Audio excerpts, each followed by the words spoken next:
آپ کو خوش آمدید کہتے ہیں۔ ہم میں سے اکثر لوگ یہ شکایت کرتے نظر آتے ہیں کہ صبح کا وقت تو پلکنے جھپکنے میں گزر جاتا ہے۔ اس کی وجہ شاید یہ ہے کہ ہماری آنکھیں کلاک پر جمی ہوتی ہیں اور ہم معمولی نوعیت کے کاموں میں پھنس کر انتہائی اہم اور کارآمد کاموں کو نظر انداز کر دیتے ہیں۔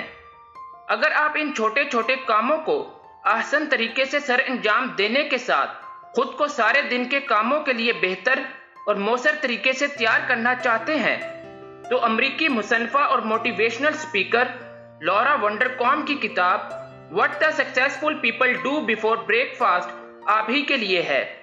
صبح سویرے جاگ جانا ایک الگ چیز اور جاگ کر ان کاموں کی طرف توجہ دینا جو دن بھر کے معمول میں آپ کے معاون ہوں، انہیں خاص ترتیب سے انجام دینے کی منصوبہ بندی کرنا اور اہم کاموں میں رکاوٹ بننے والی چیزوں کو درست کرنا بالکل الگ چیز ہے۔ اپریل 2011 میں امریکی ادارے نیشنل سلیپ فاؤنڈیشن نے ایک سروے کیا جس کے مطابق 30 سے 35 سال کی عمر کے لوگ صبح 6 بجے جاگ جاتے ہیں، لیکن وہ اپنے اپنے دفاتر یا کام پر 8 یا 9 بجے پہنچتے ہیں۔ یہ 2 سے 3 گھنٹے آپ کے سارے دن کا رخ متعین کرنے کے لیے اہم ہوتے ہیں۔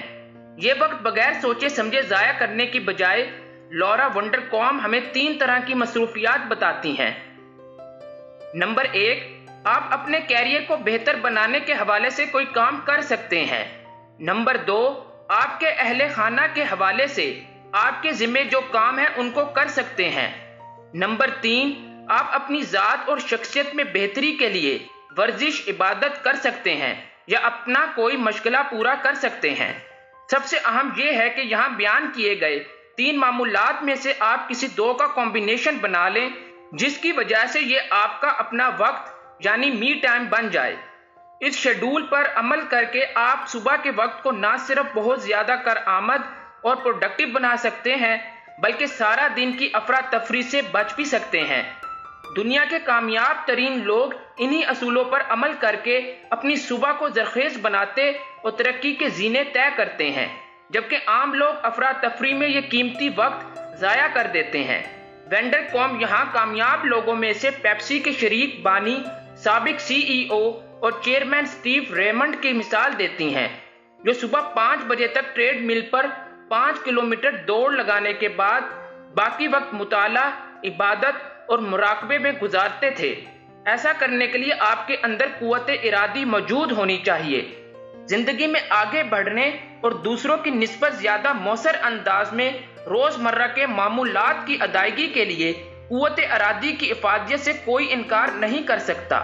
لورا وانڈرکام بتاتی ہیں کہ ہماری قوت ارادی کا لیول صبح کے وقت نقطۂ عروج پر ہوتا ہے اور وقت گزرنے کے ساتھ ساتھ اس میں کمی آ جاتی ہے۔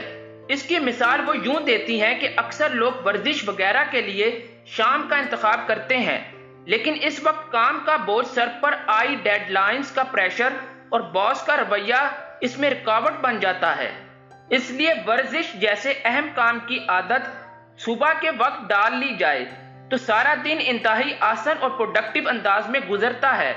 وانڈرکام فلوریڈا اسٹیٹ یونیورسٹی کے شعبہ نفسیات کے پروفیسر رائے ایف بامسٹری کی تحقیق کا حوالہ دیتے ہوئے بتاتی ہیں کہ جیسے تھکاوٹ انسانی مسلز پر اثر انداز ہوتی ہے، ویسے ہی اس کا اثر قوت ارادی پر بھی پڑتا ہے۔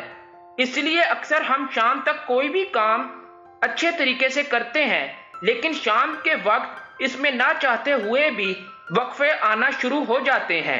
اس لیے تنقیدی سوچ اور بچار اور جسمانی، روحانی اور ذہنی صحت ٹھیک رکھنے کے لیے صبح کا وقت ہی سب سے زیادہ مؤثر اور پیداوار ہوتا ہے۔ لہذا صبح کے وقت ان کاموں کو اتنے تواتر کے ساتھ کرنا چاہیے کہ یہ آپ کی عادت ثانیہ بن جائے۔ مزید ایسی ویڈیوز کے لیے ہمارے چینل کو سبسکرائب کریں۔